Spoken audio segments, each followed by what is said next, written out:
జై Gurudatta. Flavoured rice or vegetarians dum బిర్యానీని చేస్తున్నాను. దాని గురించి ఒక ప్లేట్ తీసుకొని, ప్లేట్‌లో 2 లవంగాలు, ఒక 1/2 టీ స్పూన్ షాజీరా, ఒక ఇలాచీ మరియు ఒక 5, 6 మిరియాలు, మరాఠీ మొగ్గ ఒకటి, అనాస పువ్వు ఒకటి, ఒక ఇంచు దాల్చిన చెక్క మరియు ఒక అనాస పువ్వుని నేను సిద్ధం చేసి పెట్టుకున్నాను. తర్వాత స్టవ్ వెలిగించి ఒక పాత్ర పెట్టి అందులో లీటరుంబావు వరకు నీరు వేశాను. ఆ నీటిలో ఈ మసాలా దినుసులన్నిటిని కూడా నేను వేశాను.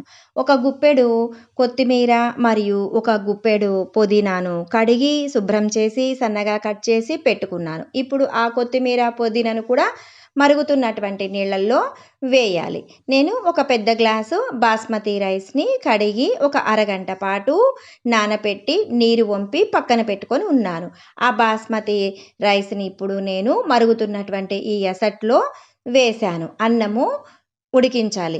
పూర్తిగా అన్నము ఉడకకూడదు. ఒక 80% వరకు మెతుకు ఉడికితే సరిపోతుంది. అంటే అన్నం అయినట్లుండాలి, కాస్త పదునుగా ఉండాలి. ఆ స్టేజ్ వరకు అన్నాన్ని ఉడికించుకోవాలి. అన్నము మెతుకులు ఉడుకుతున్నంత వరకు మనము మరో పక్కన స్టవ్ వెలిగించి ఒక మందపాటి కడాయి లేదా నాన్ స్టిక్ కడాయిని పెట్టుకొని ఒక గ్లాస్ వరకు ఆయిల్ వేశాను. ఆయిల్ హీట్ ఎక్కిన తర్వాత ఒక 1/4 టీ స్పూన్ షాజీరా, 5, 6 మిరియాలు, ఒక ఇంచు దాల్చిన చెక్క, ఒక అనాస పువ్వు, ఒక నల్ల యాలుక మరియు ఒక పచ్చ యాలుక మరియు ఒక బిర్యానీ ఆకును వేశాను. ఈ మసాలా దినుసుల్లో ఏదైనా 1, 2 తక్కువ ఉన్నా కూడా మనం చక్కగా ఈ ఫ్లేవర్డ్ రైస్‌నైతే మనము వండుకోవచ్చు. జీలకర్ర అవన్నీ కూడా చిటపటలాడిన తర్వాత ఒక ఆనియన్‌ని సన్నగా పొడవుగా కట్ చేసిన ఆనియన్‌ని నేను వేశాను. తర్వాత ఒక 3, 4 చీలినటువంటి పచ్చిమిరపకాయల్ని వేశాను.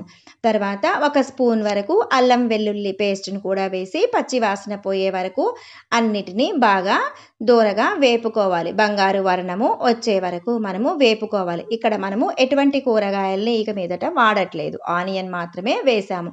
తర్వాత ఒక స్పూన్ వరకు కాశ్మీరీ చిల్లీ కారాన్ని మరియు ఒక స్పూను ధనియా జీరా పౌడర్‌ని, ఒక 1/4 టీ స్పూన్ గరం మసాలాను మరియు రుచికి తగినటువంటి సాల్ట్‌ను నేను వేశాను. మసాలాలేవి వాడకుండా, మాడిపోకుండా 4 వైపులా కలుపుతూ ఉండాలి. తర్వాత ఒక కప్పు గట్టి పెరుగును నేను చిలికి అందులో వేశాను. ఇప్పుడు 80% వరకు ఉడికినటువంటి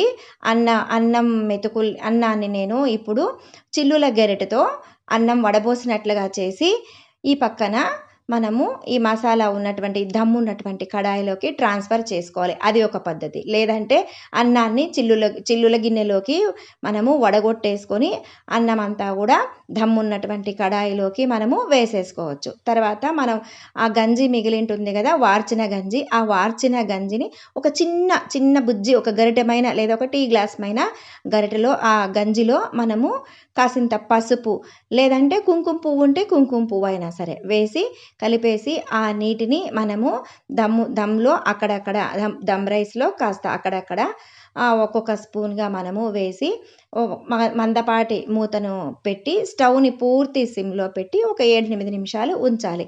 7, 8 నిమిషాల తర్వాత ఒక 2 స్పూన్ల వరకు నెయ్యిని పైన వేయాలి. వేసి మళ్ళీ మూత పెట్టి మరి ఒక 2, 3 నిమిషాల పాటు ఉంచాలి.